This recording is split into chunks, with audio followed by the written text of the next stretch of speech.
Good morning. 좋은 아침입니다. 오늘 하루도 하나님께서 우리의 삶을 온전히 인도하시도록 맡겨드리는 그런 하루가 되시기를 소망합니다. 오늘 본문 사사기 20장 29절에서 48절 긴 본문을 제가 읽겠습니다. 이스라엘이 기브아 주위에 군사를 매복하니라. 이스라엘 자손이 셋째 날에 베냐민 자손을 치러 올라가서 전과 같이 기브아에서 맞서 전열을 갖추매 베냐민 자손이 나와서 백성을 맞더니 꾀임에 빠져 성읍을 떠났더라. 그들이 큰 길, 곧 한쪽은 베델로 올라가는 길이요 한쪽은 기브아의 들로 가는 길에서 백성을 쳐서 전과 같이 이스라엘 사람 30명 가량을 죽이기 시작하며 베냐민 자손이 스스로 이르기를 처음과 같이 이들이 우리 앞에서 패한다 하나 이스라엘 자손은 이르기를 우리가 도망하여 그들을 성읍에서 큰 길로 꿰어내자 하고 이스라엘 사람이 모두 그들의 처소에서 일어나서 바알 다말에서 전열을 갖추었고 이스라엘의 복병은 그 장소 곧 기브아 초장에서 쏟아져 나왔더라.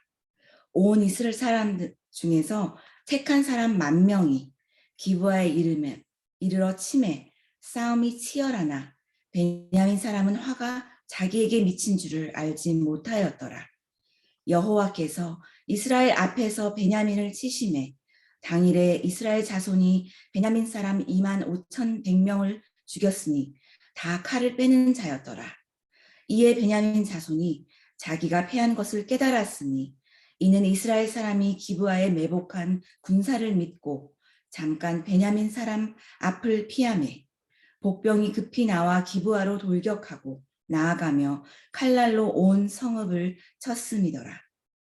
처음에 이스라엘 사람과 복병 사이에 약속하기를 성읍에서 큰 연기가 치솟는 것으로 군호를 삼자 하고 이스라엘 사람은 싸우다가 물러가고 베냐민 사람은 이스라엘 사람 30명 가량을 쳐 죽이기를 시작하며 이르기를 이들이 틀림없이 처음 싸움같이 우리에게 패한다 하다가 연기구름이 기둥같이 성읍 가운데서 치솟을 때에 베냐민 사람이 뒤를 돌아보매 온 성읍의 연기가 하늘에 닿았고 이스라엘 사람은 돌아서는지라 베냐민 사람들이 화가 자기들에게 미친 것을 보고 심히 놀라 이스라엘 사람 앞에서 몸을 돌려 광야길로 향하였으나 군사가 급히 추격하며 각 성읍에서 나온 자를 그 가운데서 진멸하니라. 그들이 베냐민 사람을 에워싸고 기브아 앞 동쪽까지 추격하여 그 쉬는 곳에서 짓밟음에 베냐민 중에서 엎드려진 자가 18,000명이나 이니 다 용사더라. 그들이 몸을 돌려 광야로 도망하였으나 림몬 바위에 이르는 큰 길에서 이스라엘이 또 5,000명을 이삭 줍듯 하고 또 급히 그 뒤를 따라 기돔에 이르러 또 2,000명을 죽였으니 이날에 베냐민 사람으로서 칼을 빼는 자가 엎드려진 것이 모두 25,000명이니 다 용사였더라.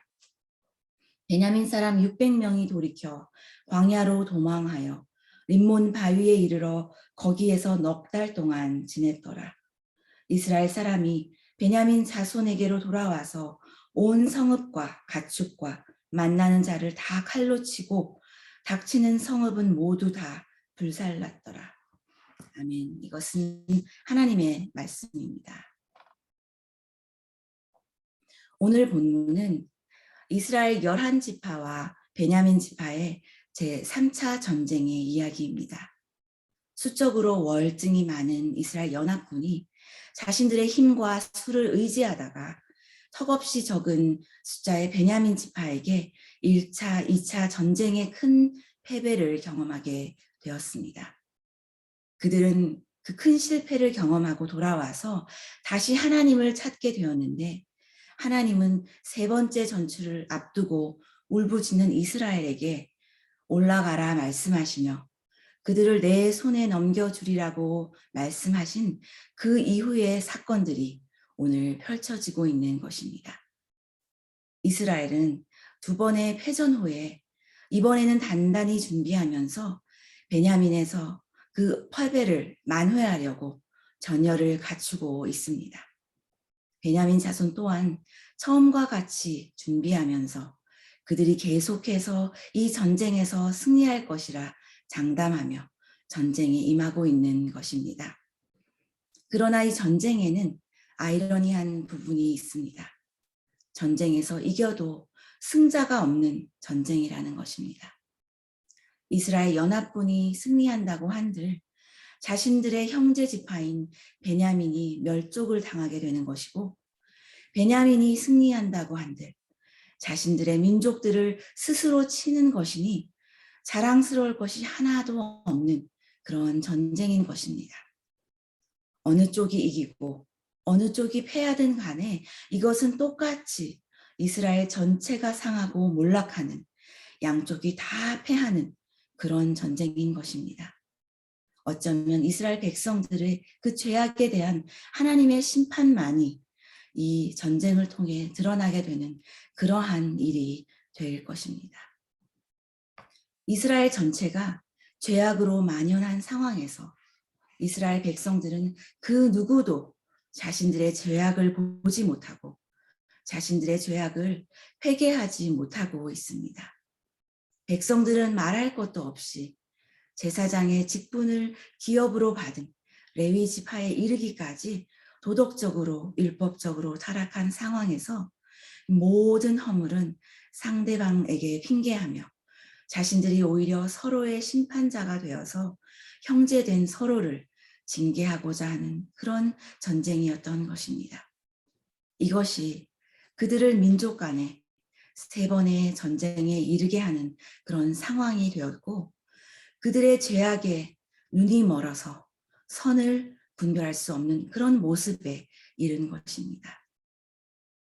그들은 레위인의 처벌 사건을 통해서 시작된 이 분쟁이 레위인 자신부터 자신의 이기적인 죄를 먼저 깨닫고 회개했어야 함에도 불구하고 그것이 마치 베냐민 지파만의 죄인 양 치부하며 그들의 심판자의 자리에 서 있는 것입니다. 우리가 어찌 서로를 심판할 수가 있습니까? 하나님만이 우리의 심판자이시고 우리의 심령을 온전히 통찰하시는 분이신 것을 명심해야 할 것입니다. 큰 숫자의 이스라엘 연합군을 두 차례나 이긴 베냐민은 자신들이 승리할 수 있겠다고 자만했습니다. 그들에게는 작은 숫자이지만 잘 훈련된 용사들이 있었고 전략을 잘 세우기만 한다면 이길 수 있겠다고 본 것입니다. 그리고 실제로 거대한 이스라엘 연합군에게 두 번의 승리를 얻은 후에 그들은 상당히 교만해져 있었을 것입니다. 그러나 이 교만이 결국은 이스라엘 연합군에게 패하게 된 그런 이유가 됩니다. 이스라엘의 속임수를 보지 못하고 그들을 에워싸고 있는 연합군에 의해 이리저리로 몰리다가 결국은 한 지파가 멸절되다시피 한 결과를 낳고 만 것입니다. 어느 한 구절을 지목할 필요도 없이 오늘 본문의 구절구절 베냐민의 군대가 난항을 겪으며 초토화되고 완전한 패배로 전멸하다시피 한 것을 볼 수 있습니다. 결과적으로는 26,000여 명의 용사들 중에서 겨우 600명 정도의 생명만이 살아남게 되었습니다. 이 숫자조차도 목숨을 잃을까 하여 광야로 도망하며 몸을 피신하고 숨어 지내야 하는 그런 상황에 처하게 되었습니다. 이스라엘에게 있어서는 이 세 번째 전쟁의 결과가 내일은 내가 그를 내 손에 넘겨주리라 하신 말씀이 응답되는 것 같은 순간이지만 백성들 중에서 악을 제거하지 않고 오히려 악한 자들을 옹호했던 베냐민 지파에 대해서는 하나님의 크신 심판이 또한 드러나는 시간이었습니다. 베냐민 기브아의 불량배들이 해한 사람은 연약한 여인 한두 사람이었지만 어떠한 생명이라도 무참히 짓밟는 죄는 하나님 앞에서 용서받을 수 없는 잔혹한 일이었기에 그 불량배들을 옹호한 기브아 성읍의 모든 사람들은 이스라엘 군대의 진멸함을 당하고 짓밟힘을 당하며 엎드려짐을 당하게 된 것입니다. 그 결과 기브온 성읍뿐만 아니라 베냐민의 온 성읍이 불에 타고 많은 가축과 만나는 자들의 생명까지도 다 처참한 결과를 맞이하게 되었습니다. 가나안을 오래전부터 약속의 땅으로, 축복의 땅으로 예비하신 분은 하나님이십니다. 하나님께서 그의 언약 백성에게 지파별로 그 땅을 허락하셨고 오랜 시간에 걸쳐 그 땅을 정복하면서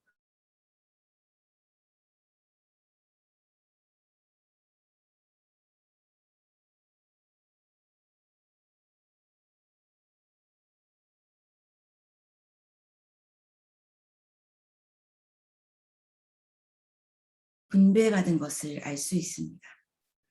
그 중에 기브아는 예루살렘 북쪽 지점에 위치한 베냐민의 26 성읍 중에 하나였는데 하나님께서는 베냐민에게 기업으로 주신 성읍 기브아가 하나님이 택하신 한 민족인 이스라엘 백성들로 인하여 불에 타고 초토화가 되는 것은 정말 민족 간의 재앙이 아닐 수가 없습니다.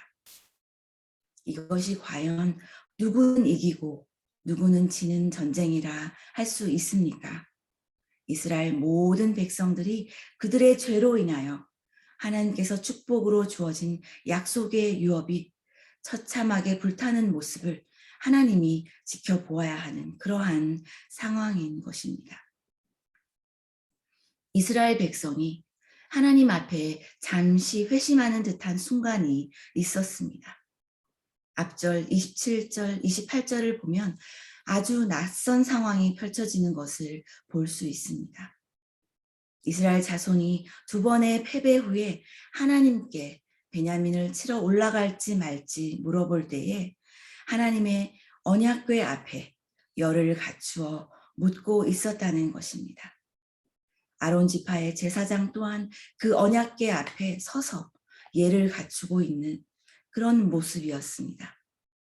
하나님의 임재의 상징인 언약궤는 실로에 있었는데 사사기에서 단 한 번도 언급되지 않았던 언약궤가 갑자기 등장한 것입니다.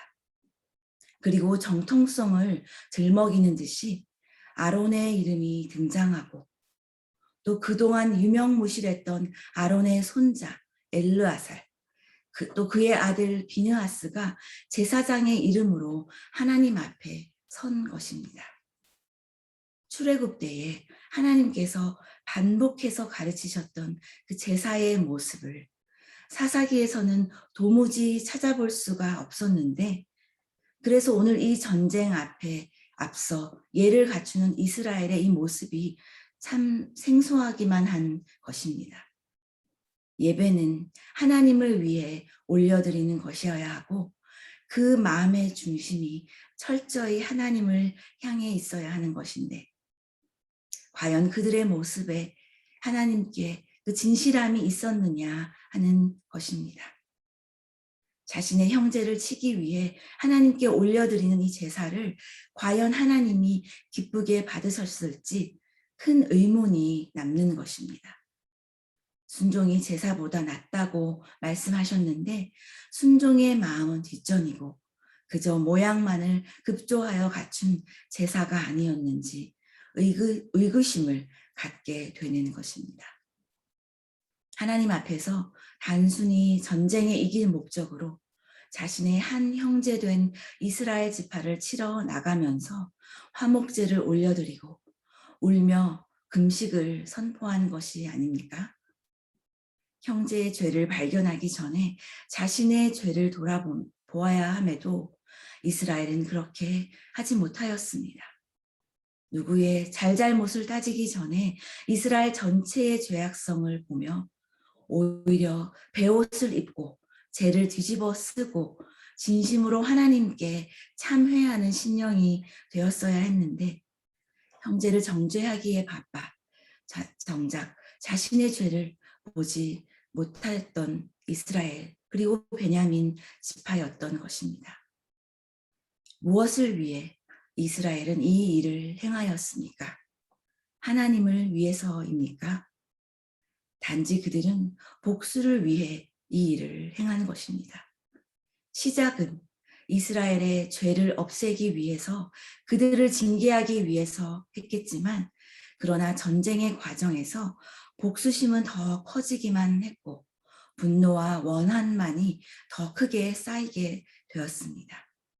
더 이상 왜 이 일을 시작했는지, 무엇이 옳은지, 무엇이 중요한지, 그것은 아무것도 중요하지 않았습니다. 각자 자신들이 마치 이 세상의 왕인 듯 군림하며 서로를 치기에 전력을 다하게 된 것입니다. 베냐민 지파도 이스라엘 연합군도 하나님 앞에 오랫동안 악하고 교만했습니다. 결과적으로 모두가 패하게 된 전쟁입니다. 결국 이스라엘 전체는 자신들의 죄의 대가를 이 전쟁으로 치르게 된 것이 아닌가 생각합니다. 사사기의 시작은 여호수아가 죽은 후에 전쟁에 관하여 어떻게 행하는 것이 옳은 것인지 여호와께 물어보는 것으로 시작되었습니다. 사사를 세워 하나님의 백성들을 지키고 보호하려는 목적으로 시작되었습니다. 그런데 사사기의 마지막은 하나님 없이 사람들이 자기의 뜻대로, 자기의 마음대로 행하고 자기들의 맹세만을 지키는 것으로 끝을 맺고 있습니다. 사사기에 왕이 없었다는 것은 실제로 나라를 다스리는 통치자로서의 왕이 없었다는 의미입니다. 그러면서 또한 하나님의 통치를 거부하는 것을 의미하는 것입니다. 이스라엘의 왕은 여호와 하나님이신데 이스라엘 민족이 하나님을 왕으로 인정하지 않았다 하는 것입니다. 사사기는 또한 하나님의 통치를 거부한 선민이 얼마만큼 타락할 수 있는지를 보여줍니다. 아무리 하나님의 선택을 받은 백성이라 할지라도 하나님과 함께 하지 않는다면, 하나님을 의지하지 않는다면 끝을 알 수 없는 타락으로 빠질 수 없다는 그런 사실입니다. 사사기에서 보는 이스라엘의 실패를, 그 경고를 가벼이 여기지 마십시오. 하나님을 왕으로 인정하지 않았고 말씀대로 살지 않았고 자신의 소견에 옳은 대로 살았을 때에, 그때가 이스라엘 백성에게는 극단적인 혼란기였습니다. 왕이신 하나님을 고백하는 것이 모든 질서의 시작인 것을 사사기의 말씀을 통해서 다시 한번 깨닫는 우리 모두가 되시기를 소망합니다. 기도하시겠습니다. 하나님 아버지, 죄의 힘은 너무나도 강한 것을 깨닫게 됩니다. 이스라엘 백성들은 동족 간에 서로 전쟁을 하면서도 무엇이 잘못되었는지 알지 못하였습니다. 죄는 눈을 멀게 하고 서로를 미워하게 하고 서로를 심판하게 합니다. 우리의 왕 되신 하나님 아버지, 아버지의 통치 가운데 순종하며 자유함과 또 평강을 누릴 수 있도록 우리의 마음을 주장하여 주시옵소서. 그리고 왕이신 하나님을 고백하는 것이 모든 질서인 것을 다시 한번 절실히 깨닫게 하여 주시옵소서. 예수님의 이름으로 기도합니다. 아멘. 기도 제목을 나누겠습니다. 하나님 안에서 먼저 우리가 질서와 평강을 누리는 우리 모두가 되기를 소망합니다. 우리의 눈이 죄악으로 인하여 옳고 선한 것을 분별하는 능력을 잃어버리지 않게 되기를 기도하기를 원합니다. 이번에 또한 공천받으신 많은 성도님들을 위하여 기도합니다. 성도님들이 기도로 준비하면서 그 역할을 은혜롭게 감당할 수 있도록 기도해 주시며, 앞으로 교회를 위해서 주님이 위해서 헌신하는 많은 리더들이 더 세워질 수 있도록 기도해 주시기를 원합니다. 주일 예배를 위하여 기도해 주시기를 원합니다. 이번 주부터 현장 예배로 드려지는 유스 예배 가운데 하나님의 은혜가 임하게 하여 주시고, 그동안 갈급했던 우리 자녀들의 심령이 하나님을 향하여 예배를 드릴 때에 그 마음이 새롭게 회복될 수 있도록 기도해 주시기를 원합니다. EM 예배와 또 KM 예배, 1, 2부 예배, 그리고 청년부 예배, 모든 어린이 교육부의 예배를 통하여서 하나님이 기뻐하시는 예배를 드릴 수 있도록 기도해 주시기를 원합니다. 그리고 어려운 가운데 있는 성도님들을 기억하시며 기도해 주시기를 원합니다. 무엇보다도 육신의 치료를 위해, 육신의 치유를 위해 기도하는 김하철 목사님, 또 조준걸 집사님과 많은 성도님들에게 하나님의 치유의 손길, 도우심의 손길이 임할 수 있도록 기도하여 주시고, 온전히 주님께서 인도하시는 이 치유의 기간이 될 수 있도록 기도해 주시기를 원합니다. 이 기도의 제목을 가지고 다 함께 기도하신 후에 일상으로 나아가시겠습니다.